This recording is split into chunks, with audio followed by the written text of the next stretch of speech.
Good evening दोस्तों, एक बार फिर से हमारे यूट्यूब चैनल जन धुआनी न्यूज़ पे आपका बहुत बहुत स्वागत।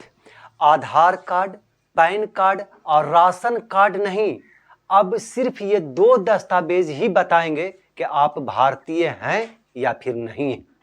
अवैध प्रवासियों पर शिकंजा कसते हुए अब आधार कार्ड, पैन कार्ड और राशन कार्ड को नागरिकता का प्रमाण नहीं माना जाएगा, बल्कि उसकी जगह पर अब केवल वोटर आईडी कार्ड और पासपोर्ट से ही भारतीय पहचान साबित हो सकेगी। खबर के अनुसार अब आधार कार्ड, पैन कार्ड या राशन कार्ड से आपकी भारतीय नागरिकता सिद्ध नहीं होगी।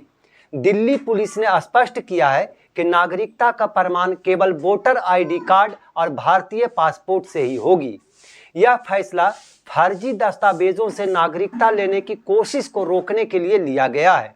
अवैध प्रवासियों पर निगरानी बढ़ाई जा रही है और सुरक्षा कारणों से वीजा नियमों में भी सख्ती आई है। अगर आप यह सोचते हैं कि आधार कार्ड, पैन कार्ड या राशन कार्ड आपकी भारतीय नागरिकता का प्रमाण है, तो अब यह मान्यता बदल चुकी है। दिल्ली पुलिस ने अपने सख्त निर्देशों में स्पष्ट किया है कि अब ये तीनों दस्तावेज भारतीय नागरिक होने के वैध सबूत नहीं माने जाएंगे। यह निर्णय अवैध प्रवासियों की पहचान और राष्ट्रीय सुरक्षा के मद्देनजर लिया गया है। अब सवाल ये उठता है कि आखिर क्यों ये कदम उठाया गया है। तो दिल्ली पुलिस के अनुसार ये फैसला खासकर बांग्लादेशी और रोहिंग्या समुदाय के संदिग्ध अवैध प्रवासियों के ध्यान में रखते हुए लिया गया है। कई मामलों में पाया गया कि फर्जी पहचान दस्तावेज बनाकर अवैध रूप से नागरिकता प्राप्त करने की कोशिशें जारी हैं, लगातार बनाई जा रही है। दिल्ली पुलिस के अनुसार ये दस्तावेज आसानी से बनवाए जा सकते हैं और इसलिए अब इनका नागरिकता के प्रमाण के रूप में कोई कानूनी अधिकार नहीं होगा। नई नीति के अनुसार अब सिर्फ दो दस्तावेज ही भारतीय नागरिकता का प्रमाण माने जाएंगे। भारत में नागरिकता साबित करने के लिए अब केवल वोटर आईडी और पासपोर्ट को वैध दस्तावेज ही माना जाएगा। आधार कार्ड, पैन कार्ड और राशन कार्ड केवल पहचान पत्र हैं, नागरिकता प्रमाण नहीं।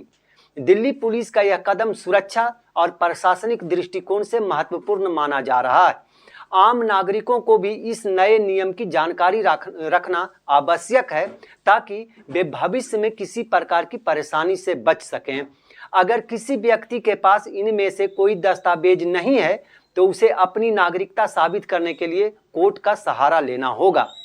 नई नीति अप्रैल के अंत से लागू कर दी गई है और दिल्ली के हर जिले के डिप्टी कमिश्नर ऑफ पुलिस यानी डीसीपी को आदेश दिए गए हैं कि वे अपने क्षेत्र में संदिग्ध प्रवासियों की पहचान करें और आवश्यक कार्रवाई शुरू करें।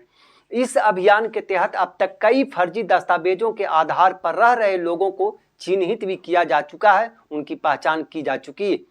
कई प्रवासियों के पास यूएनएचसीआर शरणार्थी कार्ड होते हैं, लेकिन दिल्ली पुलिस ने स्पष्ट किया है कि अगर भारत सरकार ने उन्हें शरणार्थी का दर्जा मान्यता नहीं दी है, तो वह दस्तावेज देश में रहने का वैध आधार नहीं बनता।